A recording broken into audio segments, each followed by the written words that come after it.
ம். ஒன்ற ஒன்றான மெய்தேவனான உம்மை துதிக்கவும் ஆராதிக்கவும் உங்களுக்கு இந்த வேலை எங்களுக்கு கொடுத்ததுக்காக நன்றி.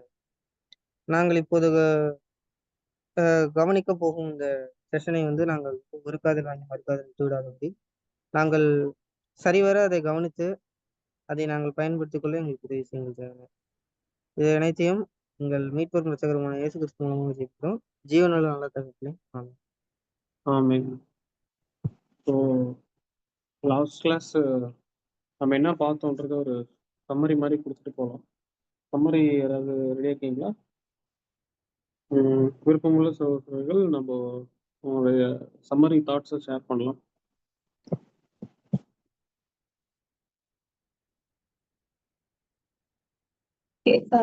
நம்ம இது வந்து ஒப்புரவாகிறத பத்தி பார்த்துட்டு வரோம்.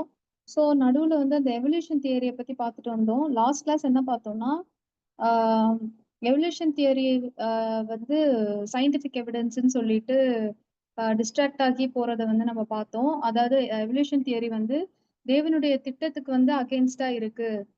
ஸோ இந்த விஷயத்த வச்சு தெரிஞ்சு கொள்ளப்பட்டவர்களும் வந்து வஞ்சிக்கப்படுறாங்க அப்படின்ற விஷயத்தெல்லாம் பார்த்தோம்.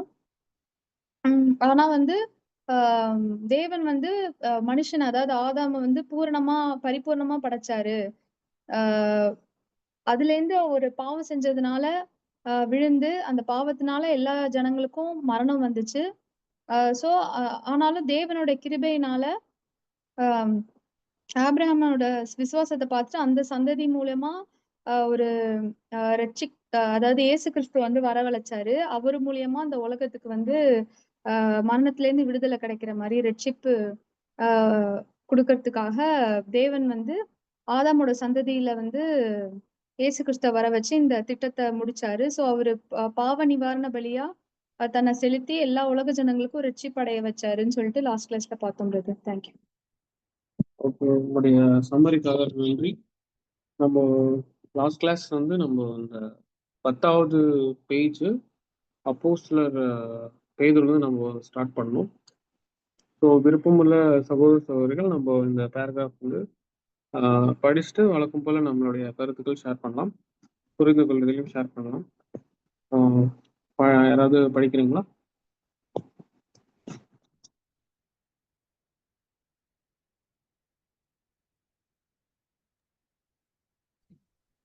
அப்போஸ்தலர் பேதுரு பரிசுத்தாவியினால் ஏவப்பட்டு பேசும்போது, மனிதன் குரங்கிலிருந்து படிப்படியாக முன்னேறி பரிமாண வளர்ச்சியாலே பூரணம் அடைந்தான் என்று கூறவில்லை. மாறாக இதற்கு எதிரடையாக கிறிஸ்து சகலருக்கும் மீட்பை கொண்டு வர பலியிடப்பட வேண்டும் என்று தேவன் தம்முடைய தீர்க்கதரிசிகள் எல்லாருடைய வாக்கினாலும் முன்னறிவித்தபடி இறுதியாக கர்த்தருடைய 2ஆம் வருகையில் இளைப்பாறுதலின் காலம் வரும்போது எல்லாம் சீர்பொருந்த பெறும். அப்போஸ்தலர் 3ஆம் அதிகாரம் 19 முதல் 21 வசனம். அப்போஸ்தலர் பேதுரு உலக தோற்றம் முதல் தேவன் தம்முடைய பரிசுத்த தீர்க்கதரிசிகள் எல்லாருடைய வாக்கினாலும் முன்னுரைத்தவைகள் எல்லாம் நிறைவேறி தீரும் காலம் என்று சொல்லுவதை பரிணாம கொள்கையோடு இணைத்து சிந்திப்பார்களேயானால் அப்படிப்பட்டவர்கள் காரண காரியம் அறியாதவர்கள். ஏனென்றால் மனிதனின் பூர்வ நிலைமையை குரங்காக அல்லது அதற்கு கீழான நிலைமையாக இருக்குமானால் அப்போஸ்தலர்கள் சொல்லுகின்ற நம்பிக்கை நிறைந்த இளைப்பாறுதலின் காலங்கள் முன்னிருந்த சீரான நிலைக்கு வருதல் ஆகியவை கேலி கூத்தாக முட்டாள்தனமாக இருக்கும். ஓகே, படிச்சதுல உங்களுடைய தாட்ஸ் ஷேர் பண்ணுங்க.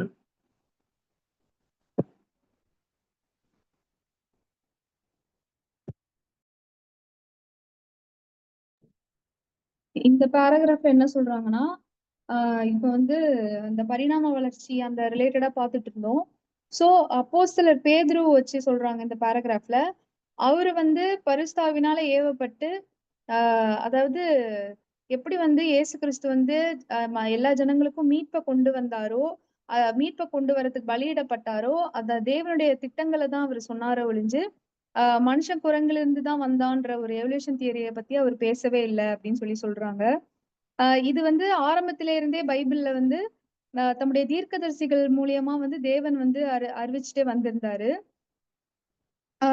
அதாவது இந்த சீர்திருத்தலின் காலத்தை குறிச்சு ஆஹ் அப்போ இப்ப நம்ம சுவிசேஷ யுகத்துல இருக்கோம். ஸோ இறுதியாக செகண்ட் கம்மிங்ல வந்து இளைப்பாறுதலின் காலம் டைம்ல வந்து அந்த சீர்பொருந்துற ஒரு விஷயம் நடக்கும் அப்படின்னு சொல்லிட்டு அப்போஸ்தலர் பேதுரு அப்பவே சொல்லிட்டு வந்தாரு.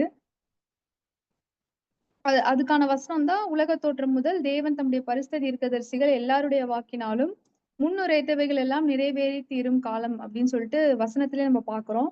சோ இது வந்து ஒரு மனுஷன் வந்து ஒரு பழைய ஒரு நல்ல நிலைமையில இருந்து விழுந்து போய் மறுபடியும் ஒரு சீர்பொருத்துற விஷயத்தை தான் பேதுரு சொன்னார ஒழிஞ்சு பரிணாமம், அதாவது குரங்குல இருந்து கீழ் நிலைமையில இருந்து மேல வந்த மாதிரி எந்த ஒரு விஷயமும் இதுக்கும் அதுக்கும் மேட்ச் ஆகாது அப்படின்னு சொல்லி பாக்குறாங்க. சோ இதபடி பார்த்தோம் அப்படின்னா ரெண்டுமே வந்து மிஸ் மேட்ச் ஆகுது அப்படின்னு சொல்லிட்டு இந்த பேராகிராஃப்ல பார்த்துருக்கோம். தேங்க்யூ. ஓகே. இதுக்கு ரிலேட்டடா ஏதாவது வசனம் ஏதாவது கொடுக்குறீங்களா?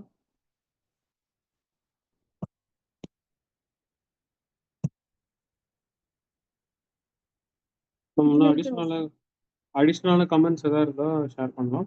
இல்லை இருக்கிற இந்த வசனத்தை வாசிங்க. அப்போஸ்தலர் 3ஆவது அதிகாரம் 19 29 படிக்கும்போது அடிஷ்னலான கமெண்ட்ஸ் கூட வரும். அது கூட நம்ம ஷேர் பண்ணலாம்.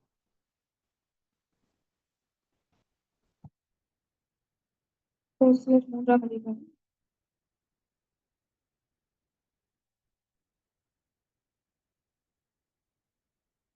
19 முதல் 21. ஆனபடியினாலே கர்த்தருடைய சன்னிதானத்திலிருந்து இளைப்பாறுதலின் காலங்கள் வரும்படிக்கும் முன்னே குறிக்கப்பட்ட இயேசு கிறிஸ்துவை அவர் உங்களிடத்தில் அனுப்பும்படிக்கும் உங்கள் பாவங்கள் நிவர்த்தி செய்யப்படும் பொருட்டு நீங்கள் மனம் திரும்பி குணப்படுங்கள். உலக தோற்றம் முதல் தேவன் தம்முடைய பரிசுத்த தீர்க்கதரிசிகள் எல்லாருடைய வாக்கினாலும் உரைத்தவைகள் எல்லாம் நிறைவேறி தீரும் காலங்கள் வரும் அளவும் பரலோகம் அவரை ஏற்றுக்கொள்ள வேண்டும். ஓகே. இன்னும் அடிஷ்னல் கமெண்ட்ஸ் ஏதாவது ஷேர் பண்ணலாம் சகோதர சகோதரிகள். மேக்ஸிமம் இவங்க எக்ஸ்பிளைன் பண்ணிட்டாங்க.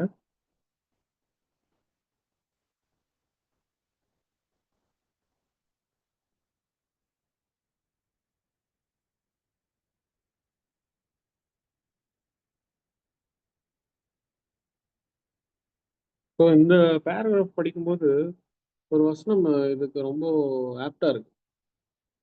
இதோ தேவன் மனுஷனை செம்மையானவனாக உண்டாக்கினார், அவர்களோ அநேக உபாய தந்திரங்களை தேடிக்கொண்டார்கள், இதை மாத்திரம் நான் கண்டேன். இதை மாத்திரம் நான் கண்டேன்ன்றது சாலமன், கிங் சாலமன் ஞானி வந்து சொல்றாரு, இதை நான் கண்டேன் அப்படின்னு சொல்றேன்.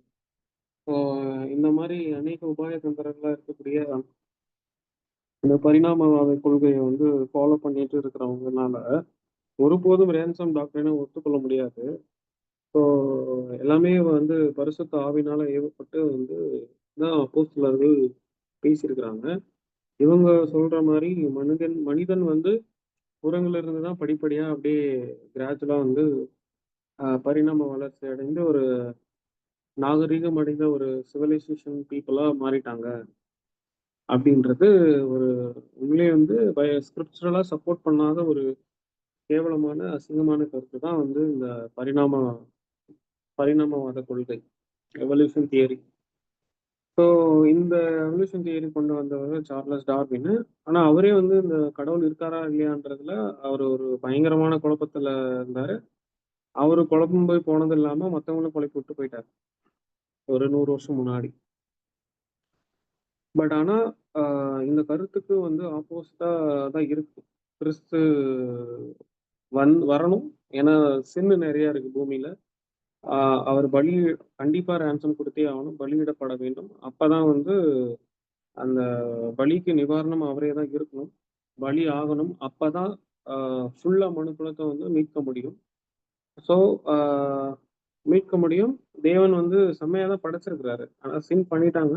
இயேசு கிறிஸ்து மூலியமா மீட்கப்படுதல் அந்த ப்ராசஸ் நடக்குது. ஸோ இப்போ அந்த பரிணாமவாதம் எடுத்துக்கிட்டா இயேசு கிறிஸ்து வந்தாரு, மரித்தாரு, பலியானாரு, அப்புறம் ப்ரீச் பண்ணாங்க. அப்போஸ்தலர்ஸ் பரிசுத்த ஆவியினால ப்ரீச் பண்ணாங்க. இதெல்லாமே வந்து இந்த ஏத்திஸ்டா, கடவுள் நம்பிக்கை இல்லாத இருக்கிறவங்க, ஏத்திஸ்டா இருக்கிறவங்க, பரிணாமவாத கொள்கையை ஃபாலோ பண்றவங்க எல்லாம் எந்த ஒரு ரிலீஜியஸ் ஃபீஸும் பேசுறது வந்து வேஸ்ட். பன்றிகளிடத்தில் முட்டை போட முடியாது. ஸோ அந்த மாதிரி ஒரு கண்டிஷன்ல தான் இருக்கிறாங்க. ஸோ அப்படிப்பட்ட ஜனங்களும் இந்த மாதிரி வந்து ஜீசஸ் கிரைஸ்ட்னால தான் அவர் தான் ரட்சகர், இஸ் த சேவியர், அவர் தான் வே ஆஃப் லைஃப் அப்படின்றது வந்து அவங்க சொல்லி புரிய வைக்க முடியாது. ஸோ ஏன்னா அவங்க வேற கொள்கையில ஃபாலோ பண்றதுனால நம்மளுடைய கொள்கை வந்து முரண்பாடா இருக்கு. பட் ஆனால் ஸ்கிரிப்சருக்கு முரண்பாடா இருக்குது அது. ஏன்னா மனுக்குலத்தை விழுந்தது, பாவத்தினால் விழுந்தது, இயேசு கிறிஸ்து மூலமாக திருப்பி கொடுத்தல் காலம் வந்து வரப்போகுது. பலி ஆயிட்டு அவர் யாரை விசுவாசிக்கிறாங்களோ அவங்க என்ன இழந்தாங்களோ ஏதேன் தோட்டத்துல அது திரும்பி கிடைச்சு. ஸோ அது இரண்டாம் வருகையில ப்ரூஃப் ஆகுது. இளைப்பாறுதலின் காலம் ஸ்டார்ட் ஆயிடுச்சு ஆக்சுவலா. ஸோ இந்த இதுதான் வந்து உலக தோற்றம் முதல் தேவன் வந்து தம்முடைய பரிசுத்த தீர்க்கதரிசிகள் கிட்ட சொல்லப்பட்ட வாக்குத்தத்தங்கள் இதெல்லாமே வந்து இயேசு கிறிஸ்து பற்றினதுதான். மனுக்குலம் பாவத்தினால் விழுந்தது, அவங்க திரும்ப பெறுதல்ன்றது அது அங்கிருந்து வருது. அது ஜெனசிஸ்ல இருந்து வருது அந்த வாக்குத்தத்தம்லாம். ஸோ இந்த மாதிரி இருக்கிறவங்க கிட்ட ஒன்றும் பேசி புரிய வைக்க முடியாது. ஸோ ஸ்கிரிப்சரெல்லாம் வந்து சப்போர்ட் ஆகலை. இதே தான் வந்து இந்த மீட்கப்படுதல் பற்றி தான் ஜெனசிஸ்ல இருந்தே வருது. ஸோ இந்த மாதிரி நம்பிக்கை உள்ளவர்கள்ட்ட நம்ம வந்து பேசி இதை ஜெயிக்க முடியாது. சிம்பிளா வந்து பன்றிகளிடத்தில் முட்டை போடக்கூடாது, இதுதான் நம்ம புரிஞ்சுக்கணும். அது மட்டும் இல்லாமல் இந்த தேவன் வந்து நம்மள அந்த ஸ்டார்டிங்ல பூர்வீக நிலைமையை வந்து ஒரு குரங்காகவும் அல்லது அது கீழாக நிலைமையில வந்து தேவன் எதுவும் வந்து ஃபார்ம் பண்ணல. மனிதனா செம்மையா சிருஷ்டிருக்கிறார். எக்லிசியாசஸ் பிரசங்கி 7வது அதிகாரத்தின்படி பார்க்கும்போது. ஸோ இவங்க சொல்ற மாதிரி குரங்காகலாம் எதுவும் படைக்கல.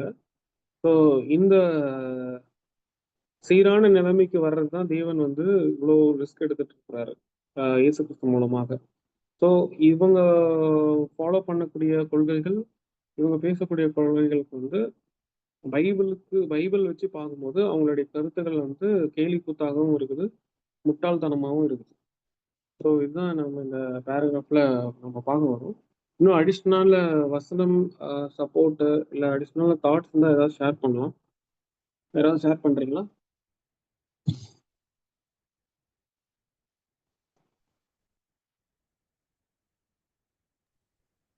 அப்போஸ்தலர் 17ஆம் அதிகாரம் 26ஆம் வசனம். மனுஷ ஜாதியான சகல ஜனங்களையும் அவர் ஒரே இரத்தத்தினாலே தோன்ற பண்ணி பூமியின் மீதெங்கும் குடியிருக்க செய்து முன் தீர்மானிக்கப்பட்ட காலங்களையும் அவர்கள் குடியிருப்பின் எல்லைகளையும் குறித்திருக்கிறார்.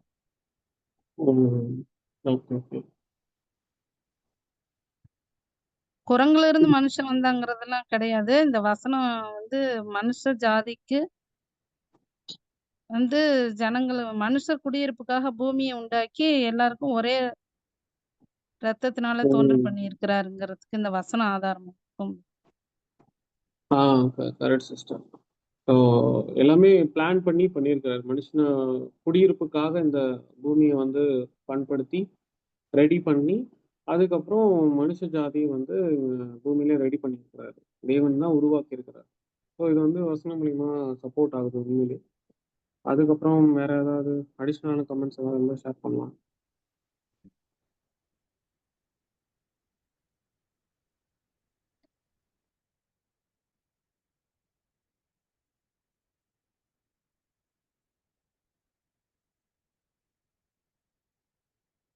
அதே மாதிரி லூக்கா 19வது அதிகாரம் 10வது வசனத்துல இழந்து போனதை தேடவும் ரட்சிக்கவும் மனுஷகுமாரன் வந்திருக்கிறார் என்றார். ஸோ அவங்க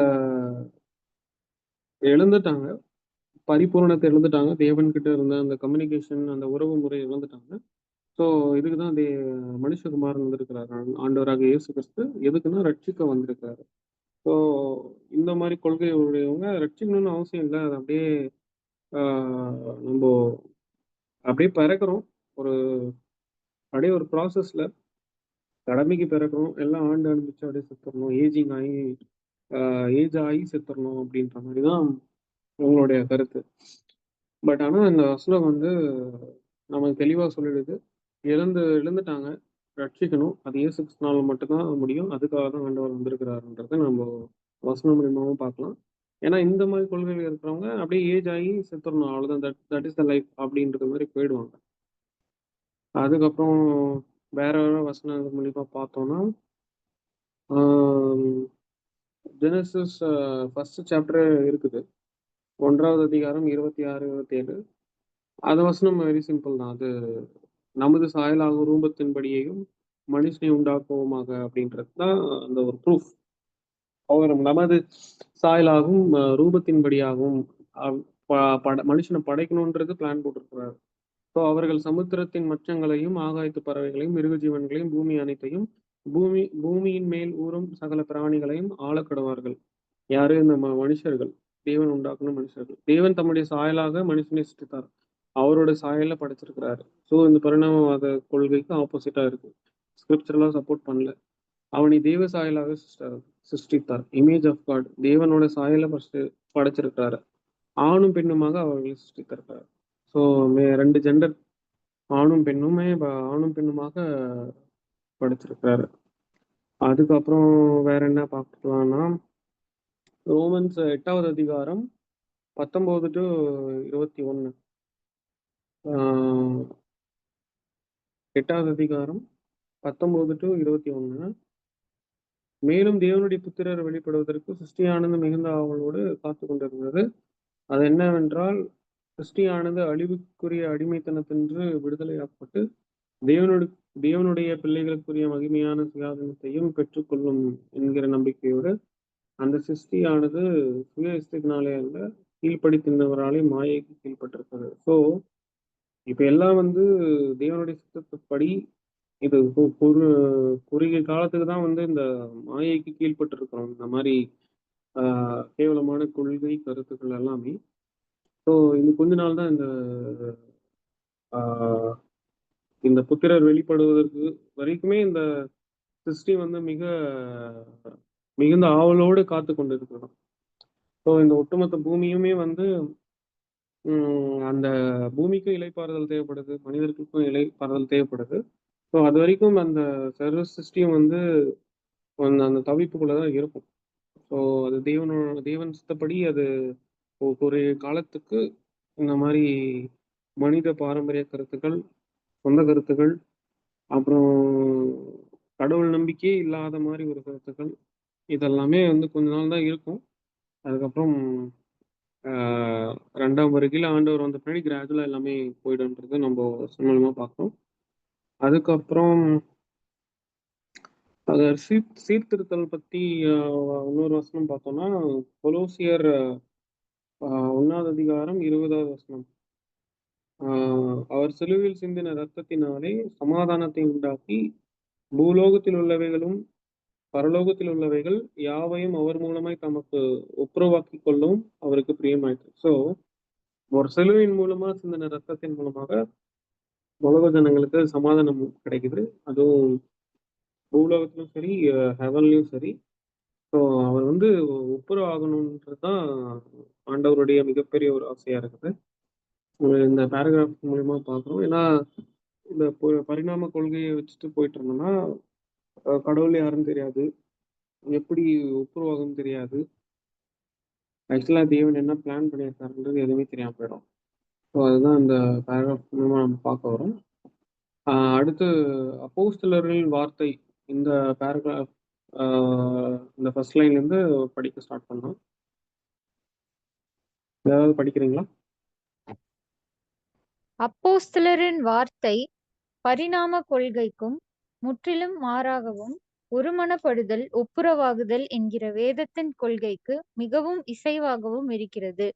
பாவத்தின் கீழ் விற்கப்பட்ட மனுக்குலம் பாவத்திற்கு அடிமையாகி பாவத்தினால், அதாவது ஆதாமின் முதல் கீழ்ப்படியாமையினால் உண்டான பாவத்திற்கு தண்டனையாக மரணத்தினால் செத்து கொண்டே சாகிறது. பேதுரு பிரசங்கம் பண்ணின சீர்திருத்தலின் காலத்தை பற்றிய நற்செய்தியை கூறும் பொழுது நன்மையான மேன்மையான மாபெரும் காரியம் ஒன்று இழக்கப்பட்டதென்றும் அது கிறிஸ்துவின் விலையேற பெற்ற இரத்தத்தினால் கிறிஸ்துவின் இரண்டாம் வருகையின் போது மீட்கப்பட்டு இந்த மீட்பு பூரணமாகி அதன் விளைவால் யாவும் சீர்திருத்தப்படும் என்றும் கூறினார். தேவ ஆவியின் ஏவுதலினாலே இந்த சீர்திருத்தலின் நம்பிக்கை எல்லா பரிசுத்தவான்களுக்கும் ஏற்பட்டதினால் அவர்கள் யாவரும் இதை பிரகடனப்படுத்தினார்கள்.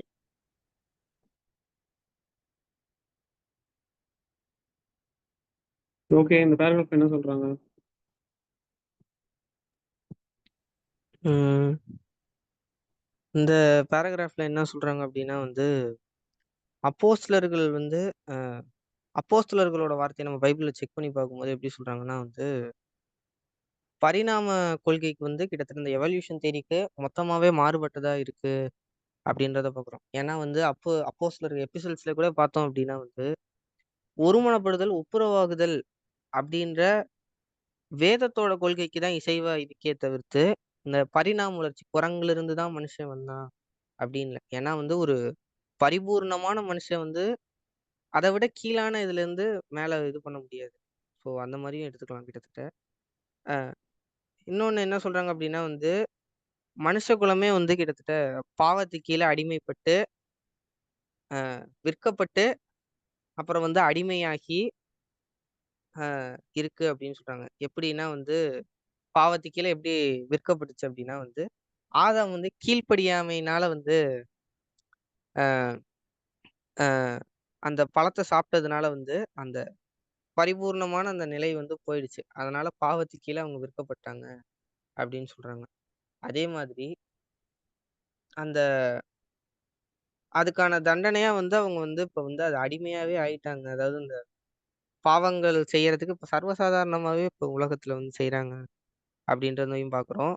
ஆஹ் பேதுரு வந்து சீர்திருத்தல் காலத்துல வந்து பிரசங்கம் பண்ணும்போது கூட எப்படி சொல்லுவாருன்னா வந்து நற்செய்தியை, அதாவது மனம் திரும்புறதுக்கான நற்செய்தியை சொல்லும்போது கூட மாபெரும் காரியம், அதாவது ஜீவன் அப்படின்ற அந்த காரியம் வந்து இழந்துச்சு அப்படின்னும் அது கிறிஸ்துவின் விலையேறப்பெற்ற இரத்தத்தினால வந்து நம்மளுக்கு வந்து இரண்டாம் வருகையில வந்து திரும்பவும் மீட்கப்பட்டு நம்மளுக்கு அந்த நம்ம வந்து பரிபூர்ணமாவோம் அப்படின்னு சொல்றாங்க அப்படின்னா இது வந்து அந்த காலத்துல தேவ ஆவியோட ஏவுதனால வந்து அந்த சீர்திருத்தலின் நம்பிக்கை வந்து பரிசுத்தவான்களுக்கு எல்லாத்துக்குமே இது பண்ணி பிரகடனப்படுத்தப்பட்டுச்சு அப்படின்றதையும் பார்த்தோம். ஓகே சார், உங்க கருத்துக்காக ரொம்ப நன்றி. இன்னும் அடிஷ்னல் கமெண்ட்ஸ் ஏதாவது இருந்தால் ஷேர் பண்ணலாம்.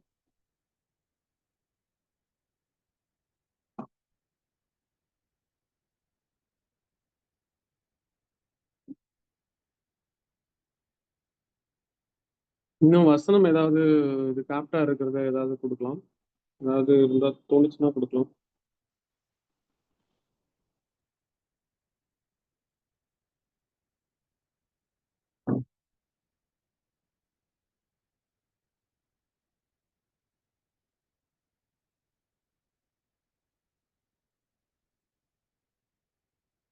ஓகே, மேக்ஸிமம் பிரதர் இந்த பேராகிராஃப்லேயே வந்து நீட்டாக எக்ஸ்பிளைன் பண்ணிட்டாங்க.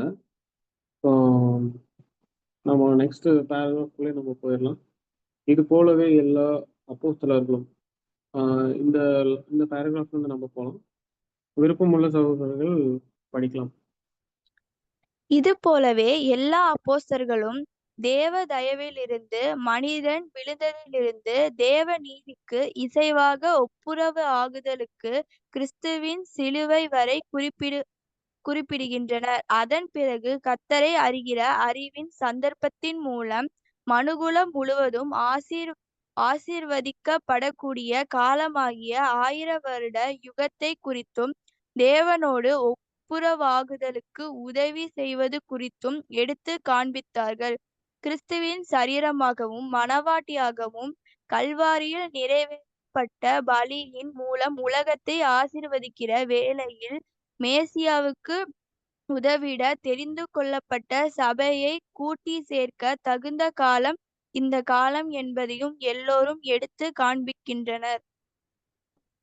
ஓகே, இங்க என்ன சொல்லியிருக்காங்கன்றது உங்களுடைய புரிந்து கொள்வதை ஷேர் பண்ணலாம்.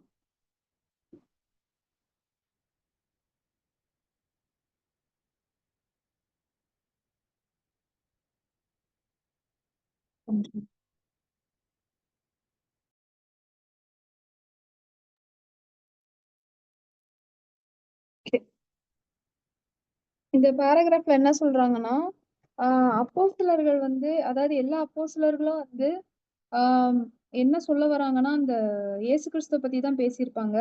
அதாவது அவரு எதுக்கு வந்தாரு? ஒப்புரவாகுதல், ரட்சிப்பின் திட்டம். எப்படின்னா, மனுஷன் வந்து இழந்தத வந்து ஆ மீட்கிறதுக்காக இயேசு வந்து சிலுவையில அறையப்பட்டார்ன்ற ஆரம்பத்திலேருந்து அந்த இயேசு கிறிஸ்துவோட ரட்சிப்பின் திட்டம் முடியிற வரைக்கும் எல்லா அப்போஸ்தலர்களும் பேசியிருப்பாங்க. அதுக்கப்புறம் என்ன ஆகும் அப்டின்னா, ஆ அதாவது 1000 இயர்ஸ்ல எல்லா மனுக்குலமுமே வந்து ஆம் அ அதாவது அந்த ரட்சிப்பின் திட்டத்த பத்தி அவங்க எல்லாருக்குமே தெரிய வரும். அந்த பிளெஸ்ஸிங்ஸ பத்தி.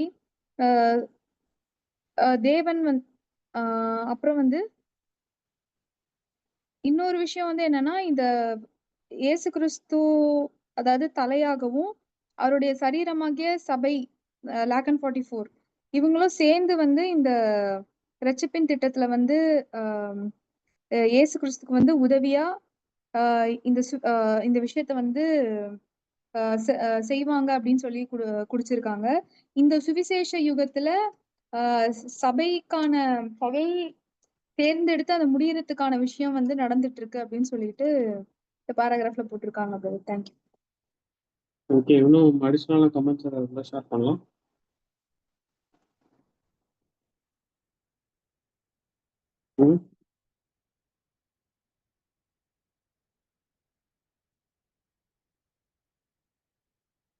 ஸோ அப்போஸ்தலர்கள் வந்து மனிதர்கள் வந்து தேவன் உண்டாக்கின மனிதர்கள் வந்து தேவ தயவிலிருந்து விழுந்துட்டாங்க. அது மட்டும் இல்லாமல் அவங்க திரும்ப வந்து தேவ நீதிக்கு வந்து இசைவாக தெய்வ நீதிக்கு மற்றும் ஒப்புருவாக்கணும். ஸோ அதுக்கு இசைவாக வந்து ஆண்டவராகிய இயேசு கிறிஸ்துவோடைய சிலுவை மரணம் வந்து உதவியா இருக்குது. ஸோ அந்த சிலுவை மரணம் மூலமாக தேவன் கிட்ட ஒப்புருவாக்குதல், அந்த தேவ நீதிக்கு இசைவா நடக்கிறது வந்து அவர் மூலமா தான் வந்து இது ஒரு வழி கிடைக்குது. ஸோ அதுதான் நம்ம பார்க்குறோம். அது வந்து வசனம் மூலியமா நம்ம பார்க்கும்போது ரோமர் 3வது அதிகாரம் அ ரோமர் 3வது அதிகாரம் 23வது வசனம். எல்லோரும் பாவம் செய்து தெய்வ மகிமையற்றவர்களாகி. ஸோ அந்த ஃபர்ஸ்ட் ஒரு 2 லைன்லுக்கு வந்து வசன மூலியமாவே நம்ம பார்க்கலாம். எல்லோரும் பாவம் செய்து தெய்வ மகிமையற்றவர்களாகி. ஸோ தெய்வ மகிமையற்றவர்களாகி நிற்போம். இன்னொரு வசனத்துல நம்ம பார்த்தோம்னா தேவனற்றவர்களா ஆயிட்டாங்க. தேவனுக்கும் மனிதர்களும் சம்பந்தமே இல்லாத ஒரு வாழ்க்கை, சுத்தமா கனெக்ஷனே இல்ல. அந்த மாதிரி ஒரு நிலைமையில இருக்கிறாங்க உலக ஜனங்கள். ஸோ இதுக்கு வந்து அந்த அந்த சேனல் வந்து யாருன்னா இயேசு கிறிஸ்து மூலமா தான் வந்து தேவன்கிட்ட இசைவா சேர முடியும். அப்புறம் வந்து ஒப்புருவாக்க முடியும். அது வந்து இயேசு கிறிஸ்து மூலமா தான் முடியும். வேற யாராலும் முடியாது. அதுக்கப்புறம் வந்து அந்த அவருடைய அறிகுறி மூலமாகத்தான் நம்ம வந்து அந்த சந்தர்ப்பம் கிடைக்குது. ஸோ அவர்கிட்ட ஒண்ணா சேர்றத பத்தியும், அப்புறம் வந்து அவங்க அந்த 1000 வருட யுகத்துல வந்து தேவன்கிட்ட ஒப்புரவாக்குறதும், அவங்க கிடைக்கும். அவங்க அந்த டைம்ல தான் சத்தியம் கிடைக்கும். அப்பதான் அவங்க ஏன்னா இயேசு கிறிஸ்துவ விசுவாசிக்கணும். அதுக்கப்புறம் வந்து தன்னுடைய இவர்தான் ரட்சகர், மீட்பர்ன்றது விசுவாசிக்கணும். அந்த டோட்டலா வந்து அந்த 1000 வருட காலப்பகுதியில ஒரு ஆசீர்வாதமான ஒரு சூழ்நிலையில வந்துருவாங்க. ஸோ இத பத்தியும், அப்புறம் வந்து இந்த ஒப்புரவாகுதல் பத்தியும் வந்து இங்க வந்து சொல்லப்பட்டிருக்கு. தேவன் வந்து இந்த ஒப்புரவாக்குதல் வந்து இயேசு கிறிஸ்து மூலமாக வந்து ஏற்பாடு பண்ணியிருக்கிறாருன்றது இந்த பேராகிராஃப் மூலியமா பார்க்குறோம். அது மட்டும் இல்லாம இந்த கிறிஸ்துவினுடைய சரீரம் கிறிஸ்துவனுடைய சரீரம் அதாவது அது வந்து எப்படி இங்க அந்த பேராகிராஃப் மூலியமா நம்ம கன்சிடர் பண்றாங்கன்னா, அவங்க தான் வந்து மணவாட்டி அப்படின்னு சொல்றாங்க. ஸோ இந்த அந்த கிராஸ் மூலமாக நிறைவேற்றப்பட்ட, சிலுவையின் மூலமாக நிறைவேறப்பட்ட அந்த பலி, அந்த ஈடு பலி வந்து அந்த 1000 வருட அரசாட்சியில மேசியாவோட அந்த தெரிந்து கொள்ளப்பட்ட சூசன் பீப்புள் சர்ச் கிளாஸ் வந்து 2 பேரும் சேர்ந்து எல்லோருக்கும் வந்து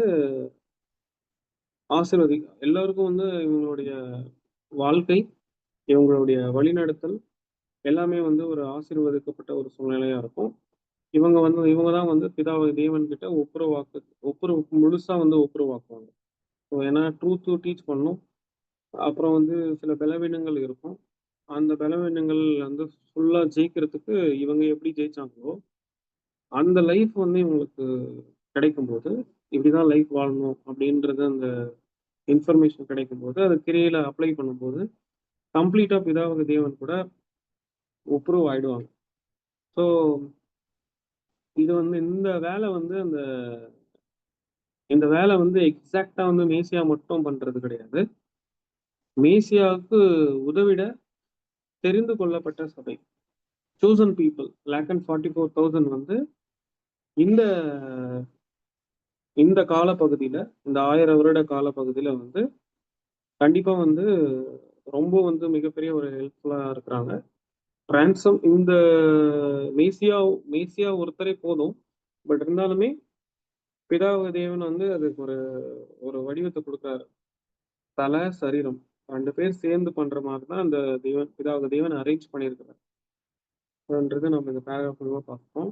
அப்புறம் சகோதரர்களுடைய கமெண்ட்ஸும் வந்து சேவம் இருந்தது. இன்னும் அடிஷ்னல் கமெண்ட்ஸ் ஏதாவது இருந்தா நம்ம வசனங்கள் மூலமா ஏதாவது பார்க்கலாம்.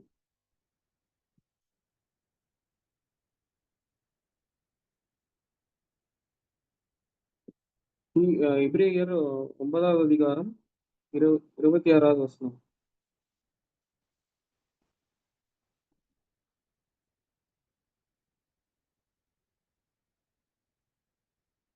அப்படி இருந்ததானால் உலகம் உண்டானது முதற்கொண்டு அவர் அநேக தரம் பாடுபட வேண்டியதா இருக்குமே. அப்படியல்ல, அவர் தம்மை தாமே பலியிடுகிறதுனாலே பாவங்களை நீக்கும் பொருட்டாக இந்த கடைசி காலத்தில் ஒரே தரம் வெளிப்பட்டார். இந்த பாவங்கள் நீக்கும் பொருட்டாக, இந்த பாவங்கள் வந்து இருக்குது. இந்த பாவங்கள் நீக்கணும்னா ஆண்டவராகிய இயேசு கிறிஸ்து இந்த கடைசி காலத்துல மறிக்கணும், 2ஆம் வருகையில வரணும். மேசியாவும் சர்ச் கிளாஸும் சேர்ந்து, அதாவது சூசன் பீப்புளும் சேர்ந்து முழுசா வந்து பிதாவாகிய தேவன் கிட்ட ஒப்புரவாக்கணும். இதுதான் அவங்களுடைய மிகப்பெரிய பிரதானமான ஒர்க்காகவும் இருக்குது. ஸோ அப்படின்றது இந்த பேராகிராஃப் மூலமா நம்ம பார்க்குறோம். நெக்ஸ்ட் பேராகிராஃப் வந்து நம்ம அப்போஸ்தலன் பவுல் அப்படின்ற அந்த லைன்ல இருந்து நம்ம படிக்க ஸ்டார்ட் பண்ணணும். விருப்பமுள்ள சகோதரர்கள் ஸ்டார்ட் பண்ணுங்க.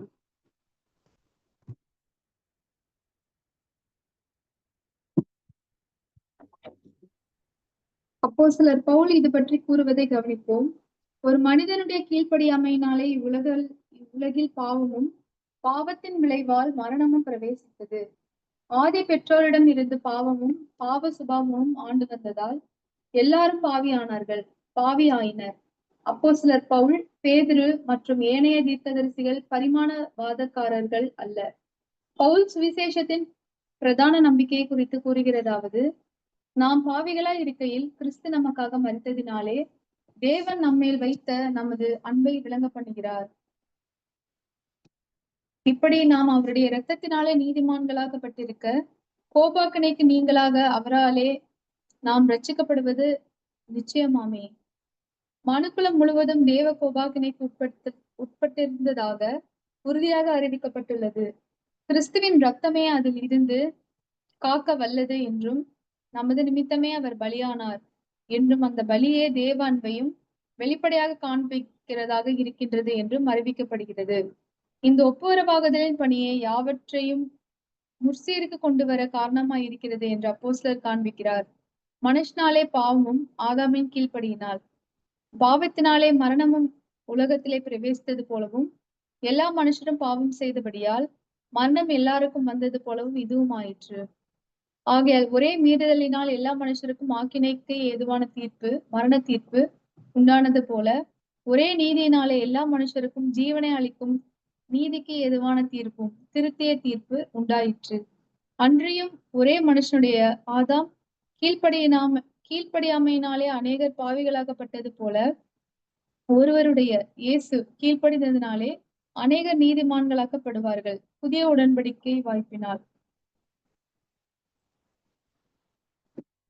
இப்ப இந்த பேராகிராஃப்ல என்ன சொல்றாங்கிறது புரிந்து கொள்ளுதல ஷேர் பண்ணுவோம்.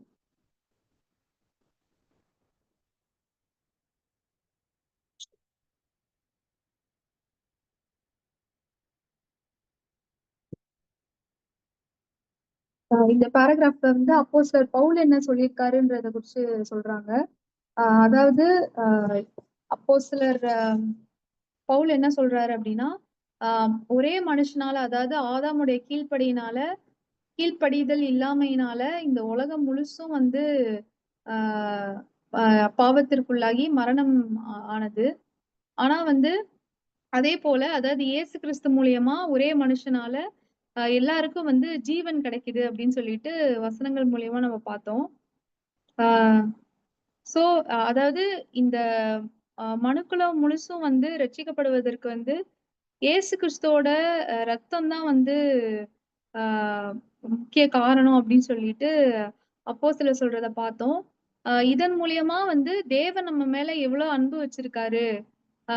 அதாவது அந்த பாவத்தினால மரணம் வந்துச்சு. ஆனா அவர் வந்து நம்மள மேல வச்ச அந்த கிரேஸ் அண்ட் லவ்னால தன்னுடைய சொந்த குமாரனையே அவருடைய ரத்தத்தை கொடுத்து எல்லா ஜனங்களுக்கும் வந்து மீட்பை வந்து உண்டாக்குனாரு அப்படின்னு சொல்லிட்டு இந்த பேராகிராஃப்ல பார்த்தோம் பிரதர். தேங்க்யூ. ரோமர் 5வது அதிகாரம் 8 முதல் 9 வசனம் வாசிங்க. ரோமர் 5 8 முதல் 9.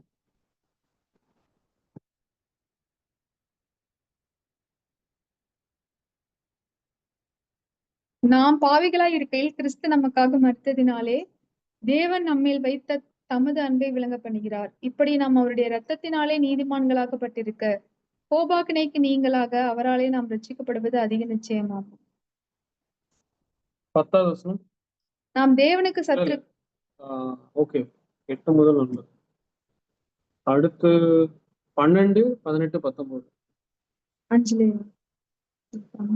18 19 5வது அதிகாரம். கூடுமானால் உங்களாலான மட்டும் எல்லா மனுஷரோடும் சமாதானமா இருங்கள். பிரியமானவர்களே, பழிவாங்குதல் எனக்குரியது, நானே பதில் செய்வேன் என்று கர்த்தர் சொல்கிறார் என்று எழுதியிருக்கிறபடியால் நீங்கள் பழிவாங்காமல் கோபாக்கினைக்கு இடம் கொடுங்கள். 18 19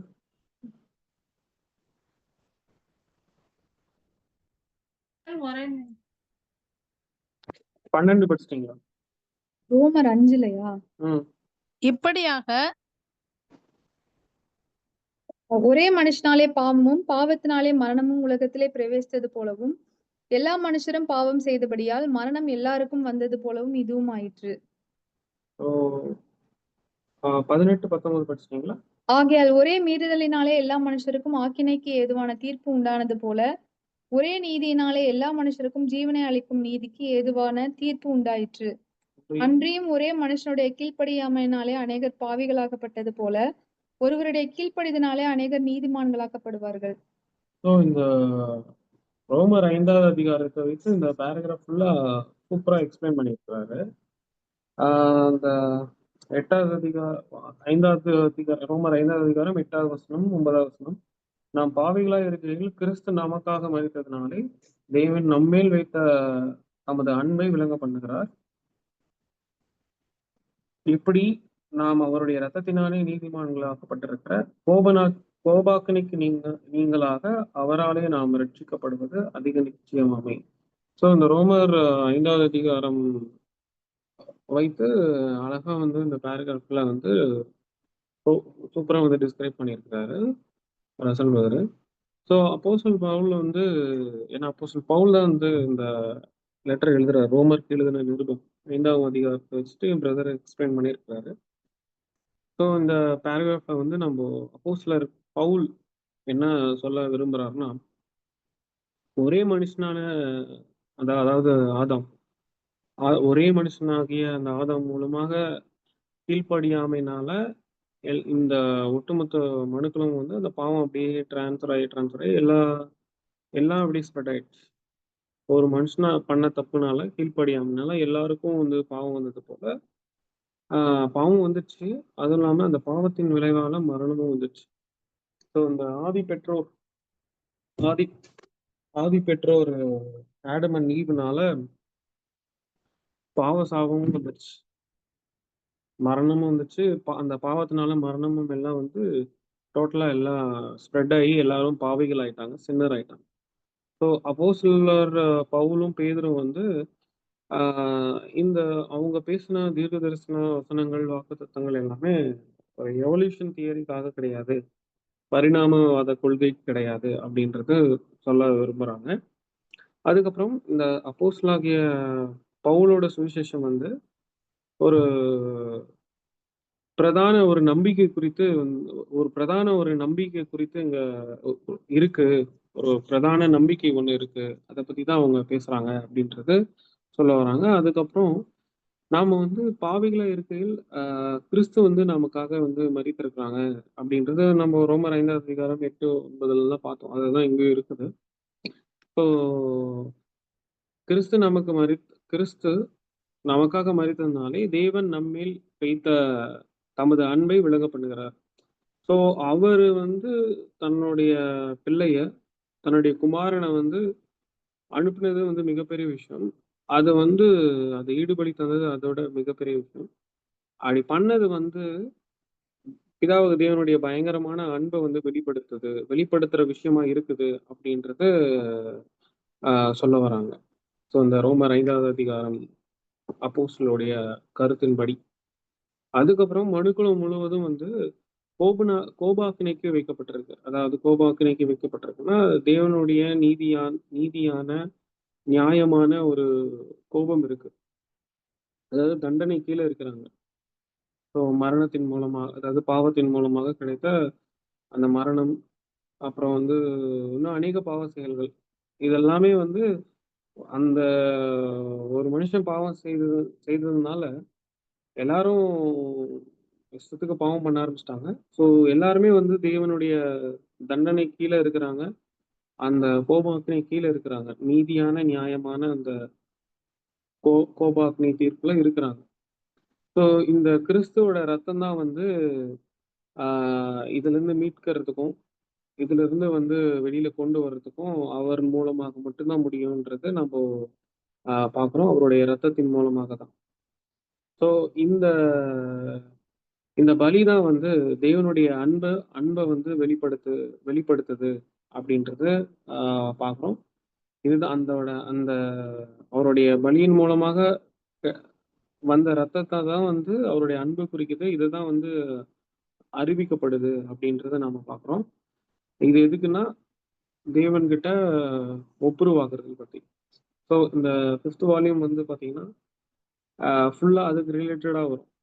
ஒப்புரவாக்குறதல் பத்தி, எப்படி ஒப்புரவாகிறோம், யார் மூலமா ஆகுறோம், அப்படி அதை பத்தி தான் போகும் இந்த ஃபுல்லா, இந்த 5th வால்யூம் ஃபுல்லா.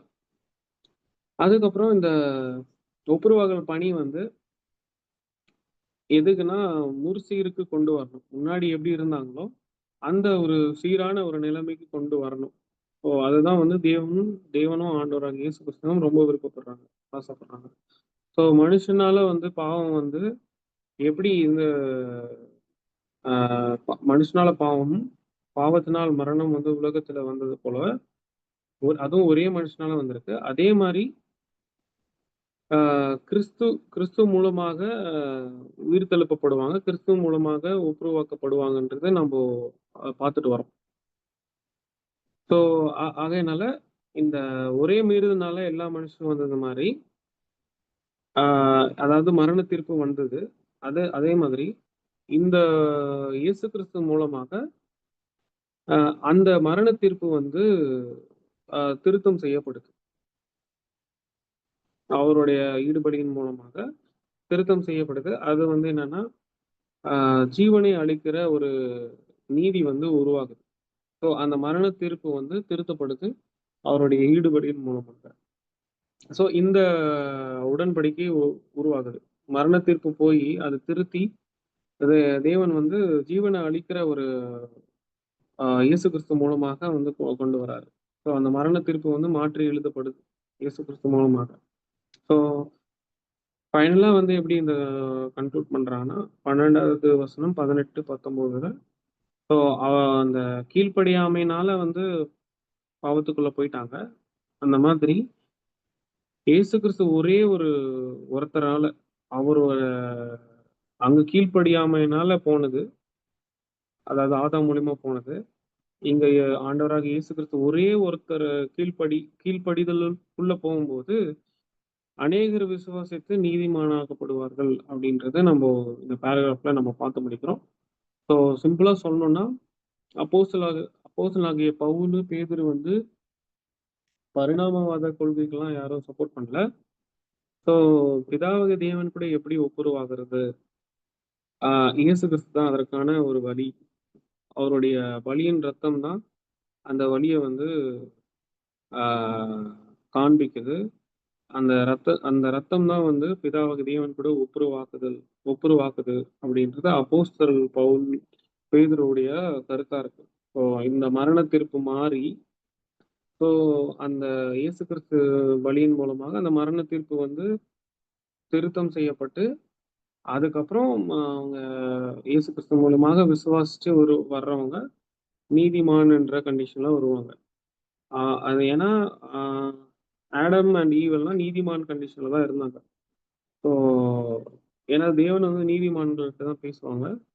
அது அந்த ஆபிரகாம் கூட வந்து நீதிமான் லிஸ்ட்ல தான் வராங்க. ஸோ ஏன்னா நமக்கு நல்லாவே தெரியும் தேவன் வந்து அந்த என் பிளேன்ல இருந்தா கம்யூனிகேஷன் பண்றதை ஸ்டார்ட் பண்ணுவாங்க.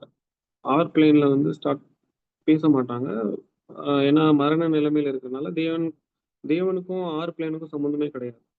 ஸோ என் பிளேன்ல இருக்கக்கூடியவர்கள் தான் தேவன் கம்யூனிகேஷன் பண்ணுவாங்க. அந்த ஆபிரகாம்ல இருந்து ஆபேல்ல இருந்து ஆபிரகாம்ல இருந்து அந்த பிளேன்ல தான் வராங்க. ஸோ அந்த பிளேன்ல வந்துருவாங்க. இயேசு கிறிஸ்து மூலமாக அந்த பிளேன்ல வந்துருவாங்க, என் பிளேன்ல. நாம வந்து நம்மளுடைய டார்கெட் வந்து என் பிளேன்ல இருக்கக்கூடாது. எம் பிளேன்ல இருந்து ஜம்ப் ஆகி அந்த கே பிளேன்ல போறதுக்கு நம்ம எப்படியாவது பயங்கரமா எஃபர்ட் பண்ணணும். ஸோ ஆனாலுமே வந்து நீதிமான்கள் தான், இங்கேயும் வந்து நீதிமான்கள், அவங்களும் வந்து நீதிமான்கள் தான் கன்சிடர் பண்ணுவாங்க. ஸோ அப்படின்றது இந்த பேராகிராஃப் மூலமா நம்ம பார்த்தோம். ஆக்சுவலா டைம் ஆயிடுச்சு. நம்ம இந்த ஆக்சுவலி ஒரு 3 பேராகிராஃப் பார்த்தோம்னு நினைக்கிறேன். 4 பேராகிராஃப் வந்து என்ன சொல்லப்பட்டிருக்குன்றது ஏதாவது சொல்றீங்களா? சம்மரி மாதிரி ஏதாவது சொல்றீங்களா? யாராவது ட்ரை பண்றீங்களா? பிரதர், இந்த லாஸ்ட் பேராக்கு இப்ப படிச்ச பேராக்கு சப்போர்ட்டிங் வேர்ஸ் வந்து மென்ஷன் ஃபர்ஸ்ட் கொரிந்தியன்ஸ் 15th சாப்டர்ல மனுஷனால் மரணம் உண்டானபடியினால் மனுஷனால் மரித்தோரின் உயிர்த்தெழுதலும் உண்டாயிற்று. ஆதாமுக்குள் எல்லாரும் மரிக்கிறது போல கிறிஸ்துவுக்குள் எல்லாரும் உயிர்ப்பிக்கப்படுவார்கள் அப்படின்ற சார். அதுக்கப்புறம் இந்த பேரா ஸ்டார்டிங்ல அந்த அப்போஸ்தல் பவுல் எல்லாம் வந்து பரிணாம இதுக்கு வந்து சப்போர்ட் பண்ணல அப்படின்ற ஒரு கான்செப்டுக்கு இசைவான ஒரு வசனம் வந்து ரோமன் ஃபர்ஸ்ட் சாப்டர்ல 23rd வேர்ஸ்ல இருந்து, அழிவில்லாத தேவனுடைய மகிமையை அழிவுள்ள மனுஷர்கள், பறவைகள், மிருகங்கள், ஊரும் பிராணிகள் ஆகிய இவைகளுடைய ரூபங்களுக்கு ஒப்பாக மாற்றினார்கள். இங்கிலீஷ்ல வந்து 4-footed beasts அப்படின்னு இருக்கு. இந்த இதுல என்ன சொல்ல வராங்கன்னா இவங்கெல்லாம் வந்து அனிமல்ஸை வந்து ஒரு இமேஜ் கிரியேட் பண்ணி அதை வணங்கவும் செய்யறாங்க. இப்ப இந்தியா மாதிரி கண்ட்ரீஸ்ல எல்லாம் வந்து குரங்க வந்து காட்னு சொல்லிட்டு இது பண்றாங்க. அந்த இதை வந்து பவுல் வந்து மென்ஷன் பண்றாரு. அதே வந்து அப்படியே காலப்போக்குல பரிணாம இதுக்கும் இதை யூஸ் பண்ணிக்கிறாங்க.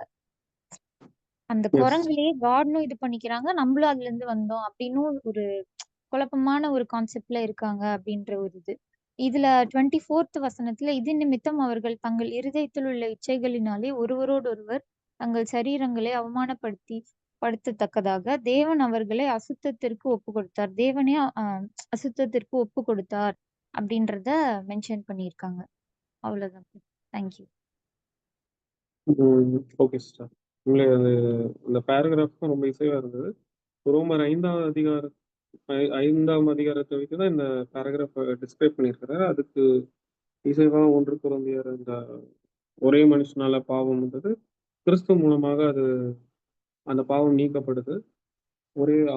அங்கேயும் ஒருத்தர் தப்பு பண்றாரு, இங்க இயேசு கிறிஸ்துன்ற ஒரே ஒருத்தர் மூலமா எல்லாமே மாறுது அப்படின்றது அந்த கொரிந்தியர் ரெஃபரன்ஸ் படி பார்த்தோம். இங்க வந்து ரோமன்ஸ்ல வந்து லிட்டரலா வந்து அனிமல்ஸை வந்து கடவுளா பார்க்கறது, அதை வந்து ஃபாலோ பண்றது, அந்த குரங்குல இருந்து படிப்படியா கிராஜுவலா வந்து ஏஜ் ஆகி அப்படியே ஏஜிங் ஆகி பரிணாமம் ஆகி மனுஷனா மாறுறது.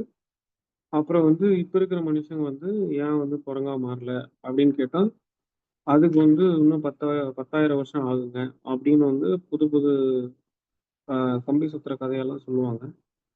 அது வந்து இதெல்லாம் வந்து ஒரு கருத்துன்னு சொல்லிட்டு இன்னும் நம்பிட்டு ஆஹ் உலக ஜனங்கள் இன்னும் பரிதாபமா வாழ்ந்துன்னு இருக்கிறாங்கன்றது தான் நிதர்சனமான உண்மை. ஸோ இந்த வசனம் நான் இவங்களுடைய கருத்துக்கள் எல்லாமே ஸ்கிரிப்ட்ஸ்லாம் சப்போர்ட் ஆகல. ஸோ நீங்க வந்து ஸ்கிரிப்சர்ஸ் கோட் பண்ணா மட்டும் நாங்க நம்பணுமா அப்படின்னு சொல்றவங்களும் இருப்பாங்க. அவங்களெல்லாம் ஒண்ணுமே பண்ண முடியாது. பீசபிள் கிங்டம்ல தான் அவங்களெல்லாம் திருத்த முடியும்.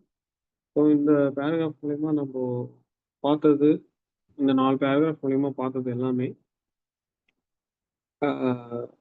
அப்போஸ்தலருடைய கூற்று, அப்போஸ்தலனாகிய பேதுரு, அப்புறம் பவுல், இவங்களுடைய கூற்று என்னவா தான் இருக்குன்னா, கிறிஸ்து வந்தாரு, பலி ஆனாரு, பிதாவாக தேவன் கிட்ட ஒப்புரவு ஆகணும், அது வந்து கிறிஸ்துவ மூலமா தான் ஒப்புரவு ஆக முடியும் அப்படின்றது வலியுறுத்துறாங்க.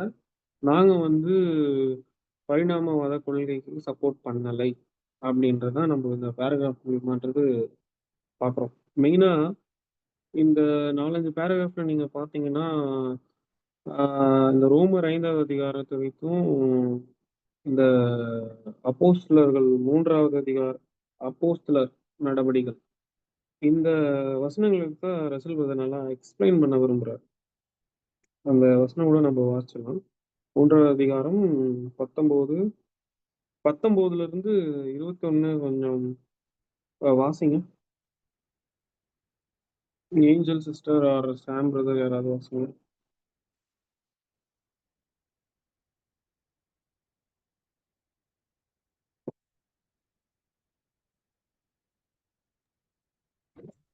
என்ன வசனம் பிரதர்?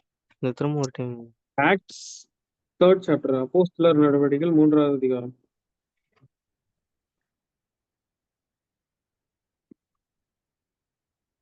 ஸ்டார்டிங்ல இந்த 19வது வசனம். ஓ ஆனபடியினாலே கர்த்தருடைய சன்னிதானத்திலிருந்து இளைப்பாறுதலின் காலங்கள் வரும்படிக்கு முன்னே குறிக்கப்பட்ட இயேசு கிறிஸ்துவை அவர் உங்களிடத்தில் அனுப்பும்படிக்கும் உங்கள் பாவங்கள் நிவர்த்தி செய்யப்படும் பொருட்டு நீங்கள் மனந்திரும்பி குணப்படுங்கள். உலக தோற்றம் முதல் தேவன் தம்முடைய பரிசுத்த தீர்க்கதரிசிகள் எல்லோருடைய வாக்கினாலும் உரைத்தவைகள் எல்லாம் நிறைவேறி தீரும் காலம் வருங்கிறவங்க பரலோகம் அவரை ஏற்றுக்கொள்ள வேண்டும். ஸோ இந்த 3வது அதிகாரம் 19ல இருந்து 21, அப்புறம் அந்த ரோமர் 5வது அதிகாரம், அப்புறம் சகோதர சகோதரிகள் அந்த 1 கொரிந்தியன்ஸ், அப்புறம் ரோமன்ஸ் ஃபர்ஸ்ட் சாப்டர் வச்சு ஃபுல்லாக வந்து இந்த பேராகிராஃப் வந்து ரசல் பிரதர் வந்து டிஸ்கிரைப் பண்ணியிருக்காரு. ஸோ இங்கே சிம்பிளாக வந்து 3 வருஷத்துல டோட்டல் பிளானே முடியுது. இயேசு கிறிஸ்து வரணும், ஏன்னா இங்கே பாவம் நிறைஞ்சு இருக்கு. ஸோ அது ஏன்னா அப்பதான் வந்து தேவன்கிட்ட ஒப்புரவாக முடியும். ஸோ அந்த ஒரு இளைப்பாறுதல் காலங்கள் வரணும்னா, கிடைக்கணும்னா, மனித குலத்துக்கு கிடைக்கணும்னா, ஸோ தேவ சன்னிதானத்துல இருந்து இயேசு கிறிஸ்து கண்டிப்பா பூமிக்கு வரணும். வந்து எங்க பாவங்கள் எல்லாம் நிவர்த்தி எடுத்து போடணும். அதாவது அந்த பாவத்துக்கு நிவாரணமா இவர் இருக்கணும். ஆதாம் செய்த பாவத்துக்கு நிவாரணமா இவர் வந்து பலியாகணும். அப்போ வந்து இது எல்லாமே ஒரு சீரான நிலைமைக்கு கொண்டு வரப்படும். ஸோ இதுக்கு தான் நாம வந்து மனம் திரும்பி குணப்படுங்கள் அப்படின்றத சொல்ல வர்றாங்க. ஏன்னா நாம மனம் திரும்பணும், ரெப்பன்ட் ஆகணும். ஏன்னா நாம வந்து பாவிகள்ன்றது உணரணும். இயேசு கிறிஸ்துவ விசுவாசிக்கணும். அப்பதான் நாம வந்து அந்த கம்ப்ளீட் இளைப்பாறுதல் காலங்களுக்குள்ள நம்ம போக முடியும். இந்த விஷயத்த தான் அந்த இளைப்பாறுதல் காலங்கள் மனித குலம் இழந்து போனத இளைப்பாறுதல் திரும்பி கொடுத்தல் காலத்துல 1000 வருட அரசாட்சியில எழுந்தது எல்லாமே கிடைச்சிரும்ன்றது தான் உலக தோற்றம் முதல்ல வந்து தேவனுடைய பிள்ளைகள் வந்து தீர்க்கதரிசிகள் வந்து அவங்க பேசின மெசேஜா இருக்கட்டும், ஆஹ் அங்க இருந்த அங்கிருந்து அதாவது ஏதேன் தோட்டத்துல இருந்து ஆபிரகாம்ல இருந்து மோசஸ்ல இருந்து இல்ல ராஜாக்கள்ல இருந்து அப்போஸ் அந்த இயேசு கிறிஸ்து வர வரைக்குமே இத பத்தி தான் அந்த பேசப்பட்டிருக்கு. ஸோ ஆண்டவர் வருவாரு, மேசியா வருவாரு, எங்களை எல்லாம் ரட்சிப்பாங்க அப்படின்றது ஜூஸ் வந்து வேற மாதிரி கற்பனை கற்பனை உலகத்துல ஏதோ யோசிச்சுட்டு இருந்திருக்காங்க. அவங்க நினைச்ச மாதிரி இல்லை. ஆனா இந்த ரகசியம் வந்து நமக்கு தான் வெளியாக்கப்பட்டிருக்கு. ஒப்புரவாகுதல் காலம் வந்து 1874 இருந்து அதற்கான ப்ராசஸ் ஸ்டார்ட் பண்ணிட்டாரு. அவங்க வேற மாதிரி நினைச்சுட்டு இருக்காங்க. நமக்கு எப்படின்றது டீட்டெயில் ஃபுல்லா கிடைச்சிருச்சு. ஸோ அந்த திரும்ப கொடுத்தல் காலம், ஒப்புரவாகுதல் இதை பத்தி தான் வந்து இன்னும் நம்ம டீப்பா புரிஞ்சுக்கணும் அப்படின்றது புது சிருஷ்டிகளாக நமக்கு வந்து தேவன் வந்து இந்த 7ஆம் கால தூதன் வழியாக நமக்கு புரிஞ்சுக்க எஃபர்ட் போடுறாரு தேவன். ஸோ அதை நாமளும் வந்து மனம் திரும்பி இன்னும் அதிகமான சத்தியத்துக்குள்ள நம்ம வந்து உள்ள போகணும். இதோட நம்ம அந்த பாடத்தை பார்த்து முடிக்கலாம். இப்போ இறைவன் கீதம் பார்த்துட்டு நம்ம மீட்டிங் முடிச்சுக்கலாம்.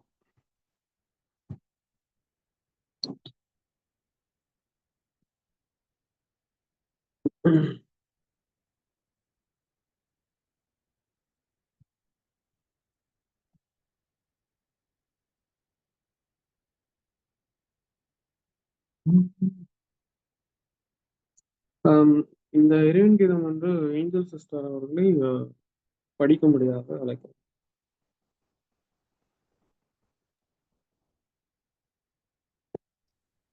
அவர் எழுந்து காற்றை அதட்டி கடலை பார்த்து, இறையாதே, அமைதலாய் இரு என்றார். அப்பொழுது காற்று நின்று போய் மிகுந்த அமைதல் உண்டாயிற்று. மார்க்கு 4:39. தம்முடைய சிறு மந்தையாகிய தெரிந்து கொள்ளப்பட்டவர்களுக்கு சில நேரங்களில் புயல் வீசத்தக்கதான காரியங்கள் நேரிடலாம். சில நேரங்களில் முழு வாழ்க்கையுமே புயலாக மாறலாம். அப்பொழுது அப்போஸ்தலனுடைய வார்த்தையை நினைத்து கொள்ள வேண்டும்.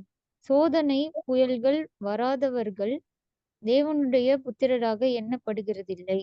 தேவபுத்திரருக்கே இப்படிப்பட்ட காரியங்கள் அனுமதிக்கப்படுகின்றது.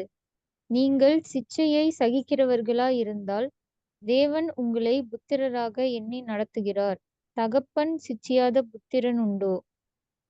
எல்லோருக்கும் கிடைக்கும் சிட்சை உங்களுக்கு கிடையாதிருந்தால் நீங்கள் புத்திரராயிராமல் வேசிப்பிள்ளைகளாய் இருப்பீர்களே.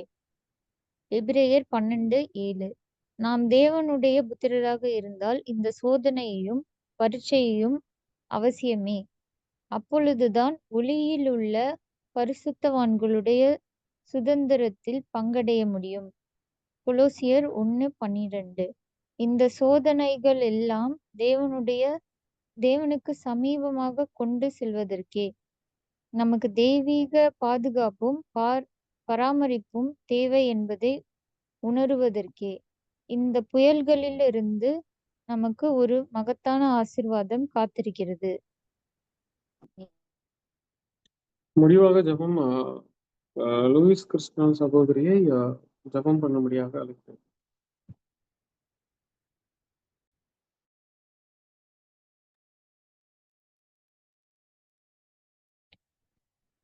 மகா இரக்கம் தயவு அன்பு நிறைந்த தகப்பனே, ஆபிரகாம் ஈசாக் யாக்கோபின் தேவனே, பரிசுத்தமுள்ள எங்கள் தகப்பனே, உமக்கு கோடான கோடி நன்றி அறிந்த ஸ்தோத்திரத்தை ஏறடிக்கிறோம். தகப்பனே, நாங்கள் இந்நேரம் வரைக்கும் இந்த வசனங்களை எல்லாம் குறித்து நாங்கள் தியானித்தோம் தகப்பனே. நாங்கள் கேட்டதும் எல்லாமே எங்களுடைய இருதயத்திலே பதிந்து தகப்பனே, ஒன்றான மெய் தேவனாகிய உம்மையும் உம்முடைய ஒரே பேரான குமாரன் எங்களுக்கு இந்த சத்தியத்திலே நாங்கள் அனுதினமும் படித்து நாங்கள் சத்தியத்திலே எங்களை பரிசுத்தமாக்கிக் கொண்டு தகப்பனே, அனுதினமும் நாங்கள் உமக்கு பிரியமுள்ள பிள்ளைகளாய் ஓடி இந்த ஓட்டத்தை ஓடி முடிக்க எங்களுக்கு கிருபை தாரும் தகப்பனே. எங்களுக்கு பலத்தை தாரும். தொடர்ந்து எங்களை வழிநடத்தும். இயேசு கிறிஸ்துவின் மூலம் மிகவும் தயவோடும் தாழ்மையோடும் கெஞ்சி மன்றாடுகிறோம். ஆமென். ஆமென்.